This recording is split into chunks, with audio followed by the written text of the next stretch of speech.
এক টুকরো কর্পূর আপনার ভাগ্য বদলাতে পারে। আগের ভিডিওতে কর্পূরের 5টি টোটকার কথা বলেছিলাম।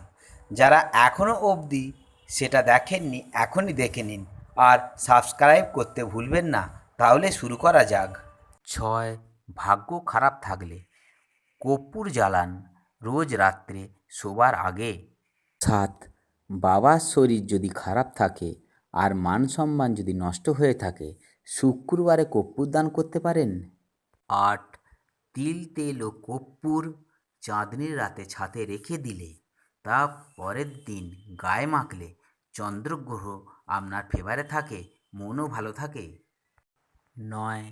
অকাল মৃত্যু রোধ করতে সন্ধেবেলা শিবের কাছে কর্পূর দিয়ে যে আরতি হয় সেই আরতি নিতে হবে।